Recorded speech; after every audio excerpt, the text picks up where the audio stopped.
வணக்கம் நண்பர்களே. இன்று நாம் பேசப்போகும் தலைப்பு சமீபத்தில் உலக நாடுகளை அதிர வைத்த ஒரு பேரழிவு, உக்ரைன் மற்றும் ரஷ்யா இடையிலான போர்.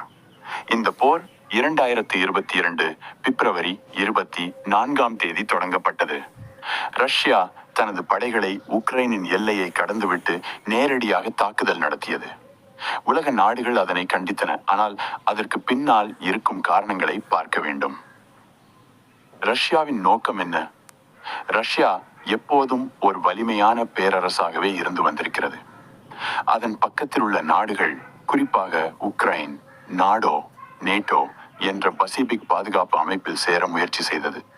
இது ரஷ்யாவுக்கு புறநானூறு போல இருந்தது. அதனால் ரஷ்யா உக்ரைனை கட்டுப்பாட்டில் கொண்டு வரவும் அங்கு ஜனநாயக ஆட்சி தடுமாறச் செய்யவும் முயற்சித்தது.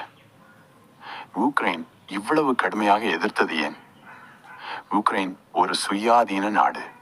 தங்களது ஜனநாயக ஆட்சி, மக்கள் உரிமைகள், நாடோவில் சேர்வதற்கான சுதந்திரம், இவற்றை காக்க வேண்டும் என்பதுதான் அவற்றின் நோக்கம். அதனால்தான் பெரிய சக்தியாக இருந்தாலும் ரஷ்யாவை எதிர்த்து துணிந்தது. போரின் தாக்கம் என்ன? இந்த போர் இரு நாட்டு மக்களையும் கடுமையாக பாதித்தது. இந்த போர் ஒரு நாட்டுக்குள் நடக்கும் பிரச்சனை இல்லை. இது உலக பொருளாதாரம், பாதுகாப்பு, மனித உரிமைகள் ஆகிய அனைத்தையும் தாக்கியது. உலக நாடுகள் என்ன செய்தன? அமெரிக்கா, யூரோப் நாடுகள் உக்ரைனுக்கு ஆயுத உதவி அளித்தன. ஆனால் நேரடி போரில் ஈடுபடவில்லை. பல நாடுகள் ரஷ்யாவுக்கு பொருளாதார தடைகள் விதித்தன.